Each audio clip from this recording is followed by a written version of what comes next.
brand new edition of your favorite program, Planet Rise, on Canal de International. In today's edition of the show, we are going to continue with a series on the role of protected areas in Cameroon in biodiversity conservation. This time around, we're talking about the Mount Cameroon National Park, situated in Boya, southwest region of Cameroon, now created in 2009. The park has been described as one of Cameroon's most biologically diverse parks. When we come back, we are going to be talking to our guest. He is the conservator of the Mount Cameroon National Park. Stay with us.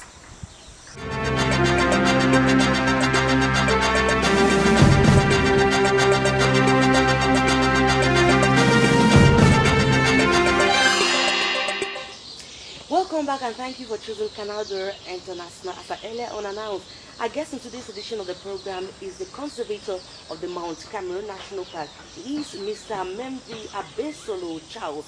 Hello, and thank you for joining us in today's edition of the program, sir. Thank you very much, Regina and Canal de, for giving me this opportunity to talk about conservation and specifically about Mount Cameroon National Park. Thank you very much for coming on the show. Now, in 2009, the government of Cameroon officially designated the Mount Cameroon National Park as a protected area. Now, what were some of the circumstances that pushed the government to, create this area, to make it as a full protected area? First of all, we should know that the protected area is an area that is geographically defined, recognized, dedicated, and managed through legal instruments and other administrative instruments for conservation of nature, and also for ecosystem services and cultural value of the ecosystem services. So the conservation of Mount Cameroon area started in 1927. That's interesting. Yes, with all the effort of conservation of this area started that year, and those efforts contribute to the creation of Bomboko Forest Reserve in 1939. From Bomboko Forest Reserve, the idea of conservation moved to the Mount Cameroon project that was based in Limbe Botanic Garden. So in the year 20, with different study within the framework of that project, we realized that the area of Bomboko Forest Reserve was very restricted. Very restricted. Restricted because many elephants were feeding beyond the Bomboko Forest Reserve boundary. Another observation was that the Bomboko Forest Reserve status could not contribute to the conservation globally. It is why they moved from the reserve to the National Park. So in 2006, from 2006 to 2009, with the support of the Program for Sustainable Management of Natural Resources, PSMINA Southwest, they started to work. They started the process of the creation of Mount Cameroon National Park. That in 2009, we finally made it's interesting to know.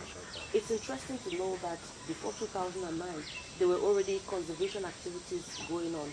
Because when somebody hears that the park was created in 2009, he may just think that it was only in 2009, but you told us about the fact that there was first a reserve. Does it mean when the park was created, they had to now expand the number of hectares to conserve? Yes, not only to expand the number, the hectares. It was also to include other important sites that were around Bomboko Forest Reserve inside the protected area.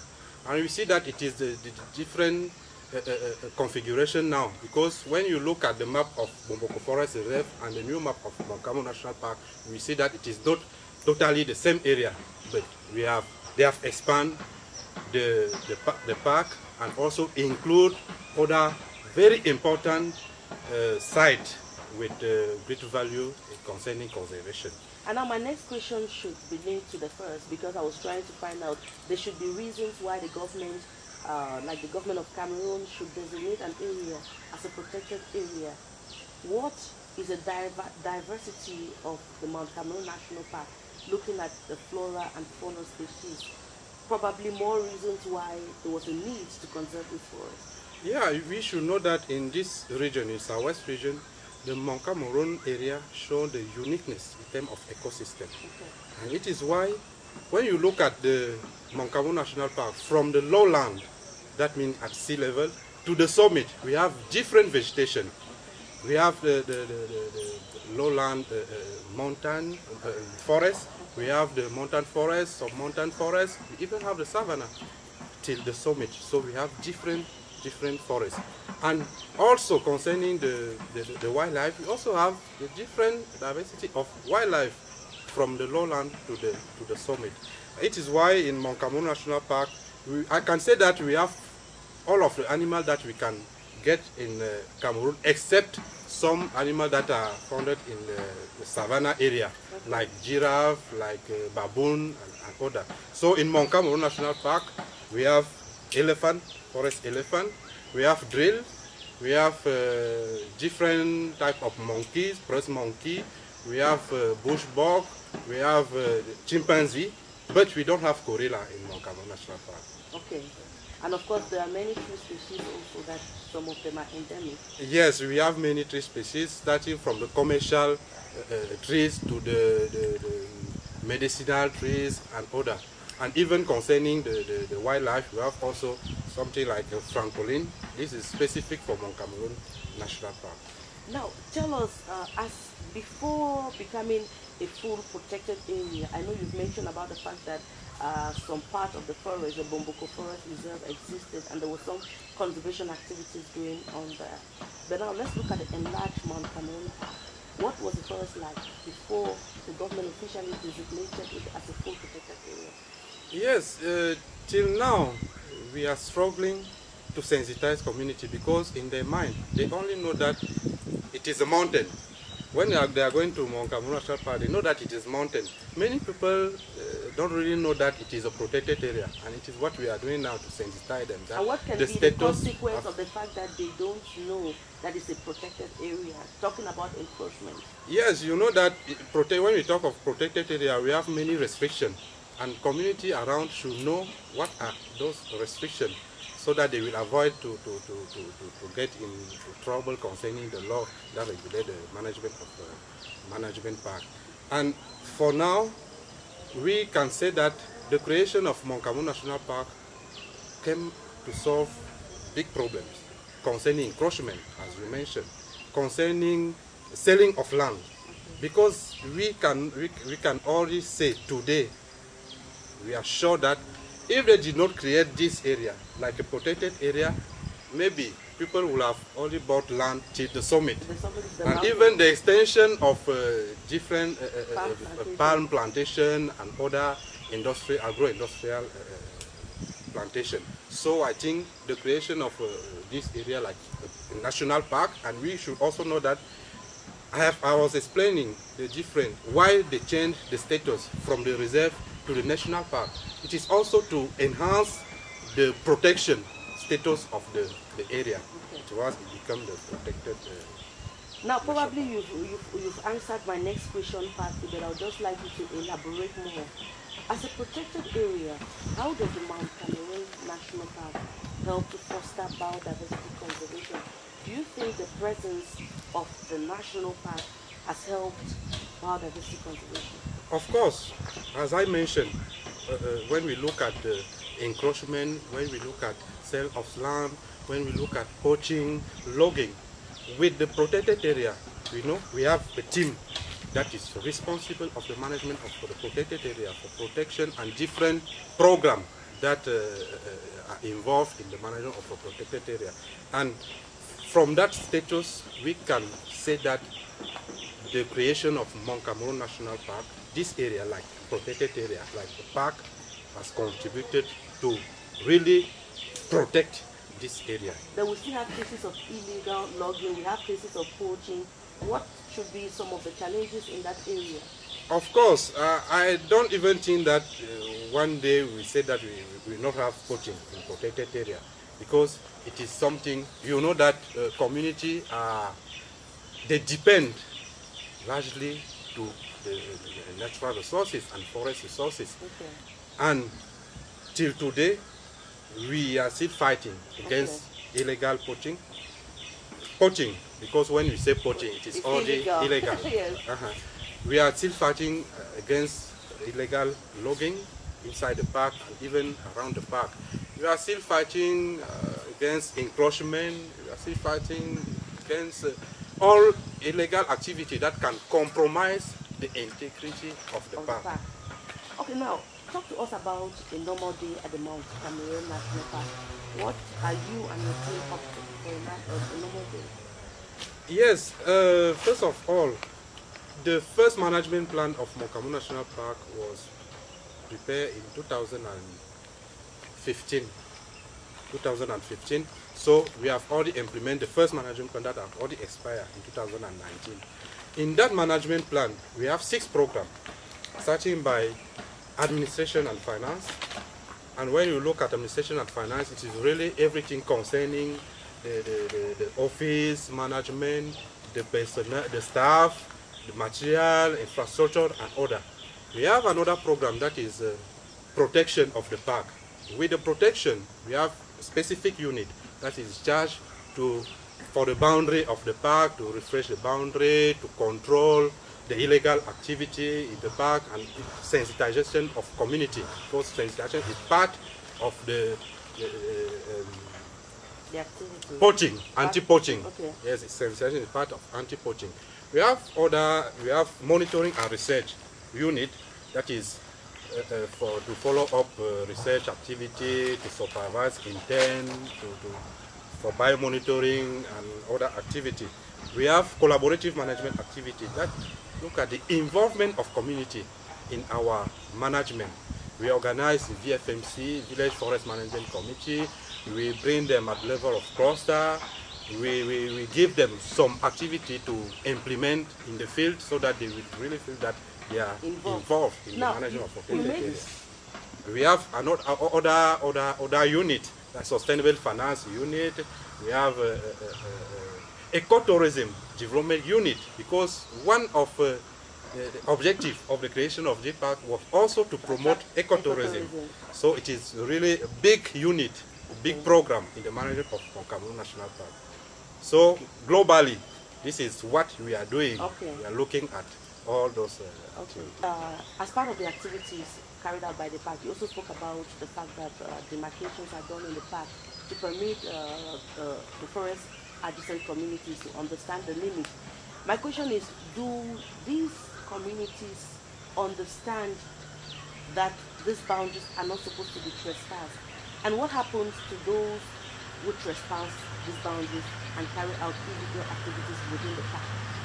Yes, within the framework of collaborative management, we have many activities that really involve community. And also we have a lot of sensitization. What we have already realized here is that communities started to understand what is conservation. They started to understand what is conservation, and with the implementation of management plan, we have activities that are not forbidden, just regulated, that the community can carry out inside the protected area, like the collection of non-timber forest products. They can collect the non-timber forest product according to what was defined in the management plan. So it's just to respect all the rules and regulations concerning the management of the protected area. And even now, the case of Mount Cameroon, it is a community member themselves that are maintaining the boundary.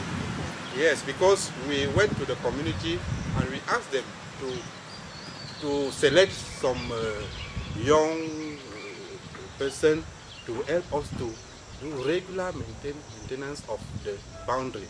We even planted trees along the boundary, so they are really aware of the boundary of the park and they respect. But the challenge that we have is that with the socio-political crisis, we have many people that are from other areas that are coming here, but that they don't know about the protected area. It is the challenge that we have. And concerning your question about what we do for people trespassing, we can say that we have text and we also have context. So it is not just because we have seen somebody or met somebody inside the park that we will arrest you and bring you to court. No. We come to you, we understand why you are there, and if it is for illegal activity, we'll also understand if you are aware of the presence of the park, if you are not aware. So we start to study all the parameters before we decide that we can prosecute or we can just sensitize you and maybe sign complaints. Okay, now we're going to take a quick little break to show you a profile of an eco guard, and when we come back, we are going to continue with our discussion. Stay with us.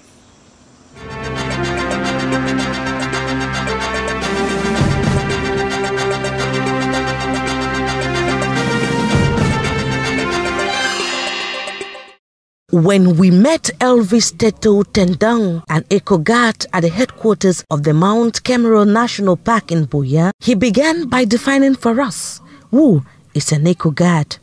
From the literal definition of an eco guard is a two-in-one word, eco and guard. Eco meaning nature and guard meaning protector. So me being an eco guard, I am a protector of nature. Elvis Teto elucidates to us about his role as an eco guard. As an eco guard of the Mount Cameroon National Park, we get to implement policies and laws that have been adopted at the national level, the sub-regional and international level. To elucidate more on that, we have been assigned a series of tasks as far as the Mount Cameroon National Park is concerned. And how is this being done? We conduct surveillance of our park. Yeah, so a monthly program is being approved by the Conservator, which permits us to go to the field on daily basis. So for the case of Mount Cameroon National Park, we have strategic access points into the park where we usually get deployed on weekly basis to spend 7 to 11 days, after which we come back. And what is the main objective at these access points is to regulate entry and exit of persons. Like other national parks across Cameroon, the Mount Cameroon National Park suffers poaching and other illegal activities. Elvis Teto explains how such illegal activities are dismantled. We usually go to the field to kind of collect information related to illegal activities. That is poaching, illegal timber exploitation, encroachment, farm encroachment into the park. We usually monitor our park boundary.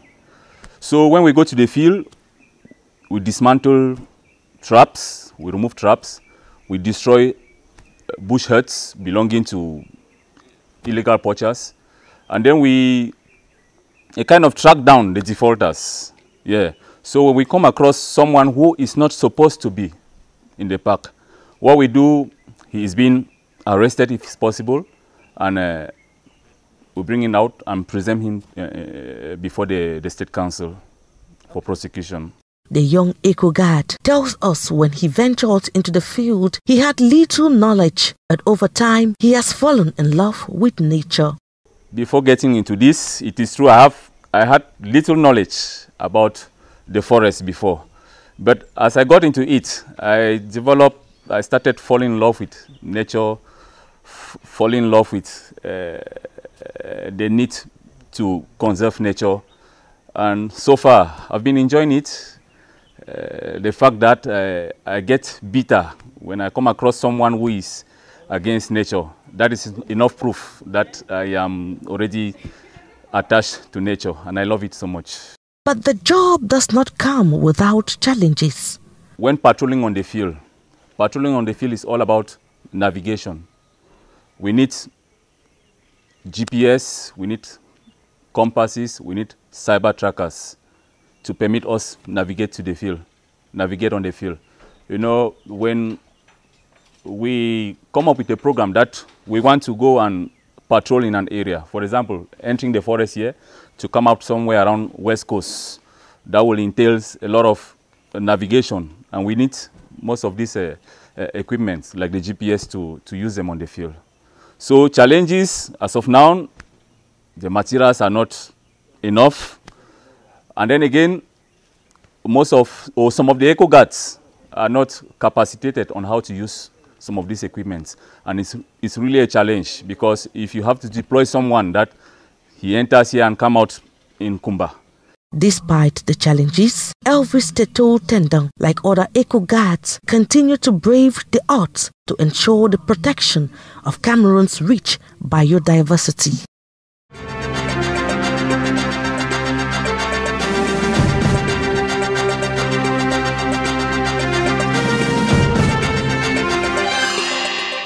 Welcome back, ladies and gentlemen. We're going to continue with our discussions. We just watched the profile of one of the eco guards of the Mount Cameroon National Park, and I'm going to turn right back to you, Mr. Conservator. How important would you say are your eco guards in the conservation efforts at the Mount Cameroon National Park? Yes, what I can say is that the eco guard are the front line actors for the conservation of protected area. And I've already mentioned the different programs that constitute the management of a protected area. The eco guard are the head of unit of these different programs.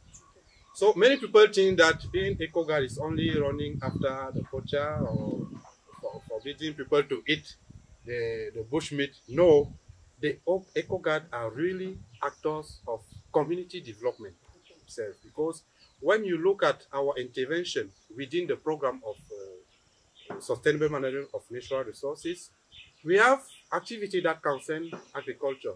We have activity that concern livestock. We have activity concerning planting of tree, nurseries, and other.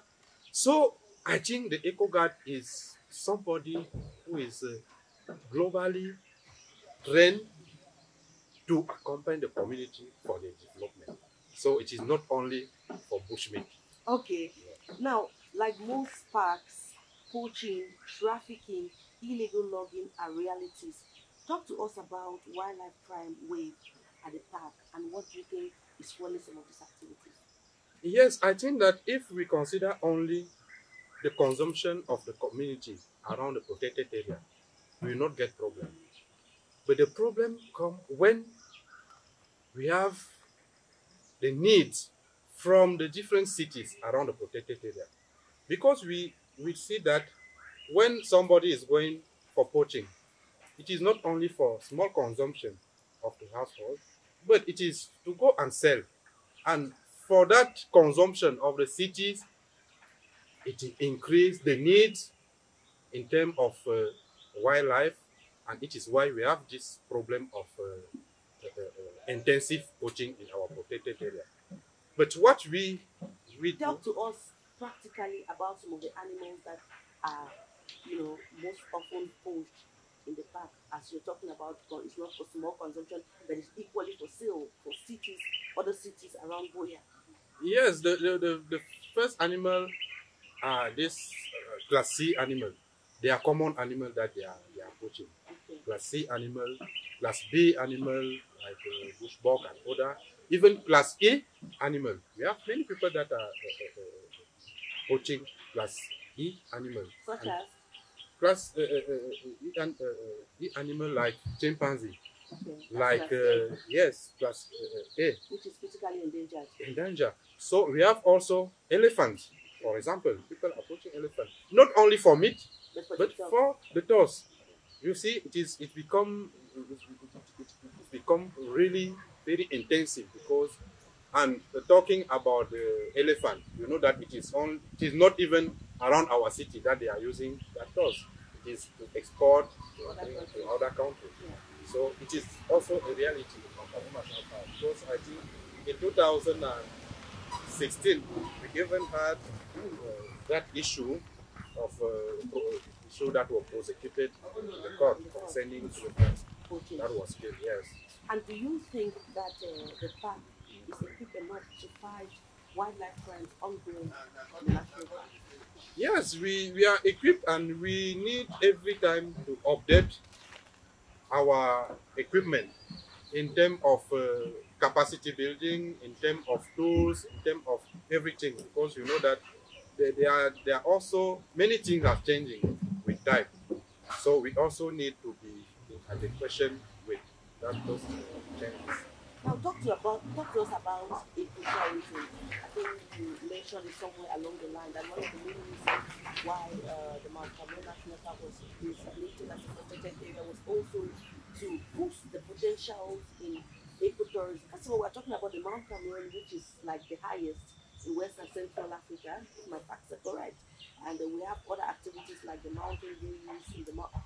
Tell us how does ecotourism help to generate income for the park? Okay, let me first mention that our first management plan has three objectives: biodiversity conservation, promotion of ecotourism, and support community development.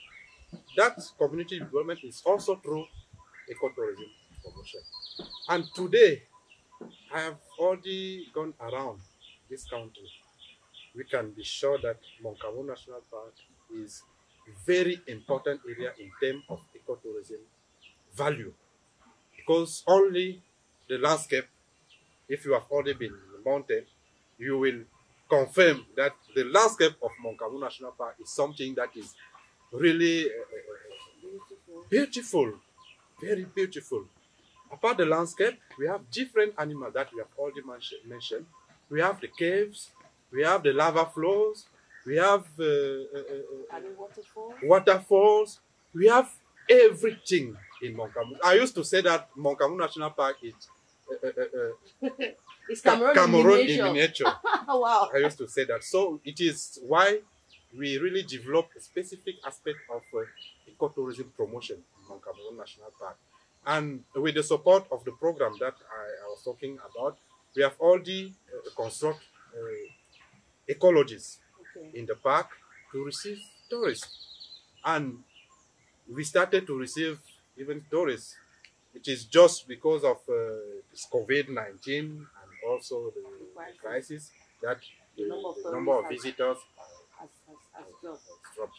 But we think that everything is already ready to really boost ecotourism in Mount Cameroon National Park. If you talk to some people who have been up to the mountain, they will tell you that it's very beautiful, but it's sometimes not easy for you to hike right to the summit. And there are people who hold the thought that if there could be better road infrastructure, it will help to boost the amount of visits. How true is that assertion? It is true. And it is one of our... Even though hiking is part of the experience, but you would agree with me, not everybody can hike. But there are people who would love to, and visit and enjoy the different, the vegetation as you're talking about. It is true. Many people like to trek to go to the mountains. They don't even need to take the vehicle and all that. They really want to experience trekking. It is true. It's not easy, because from intermediate Ward to Ward 2, it is really big challenge. And now concerning the road infrastructure, I think it is one of our challenge now, and we have already explained. We have already drawn the attention of our hierarchy that everything that we are doing in Mount Cameroon National Park, if we don't think about the road, we fear that our ecotourism will not really be at the level that we are expecting it, and we think that the hierarchy have already taken note of that, and we are sure that everything will be done to maintain that road, to increase, to improve the roads. We're wrapping up with this interview, but before we go, I would just like you to look at your camera and tell those watching why they need to visit the Mount Cameroon National Park. You can say that in English and in French.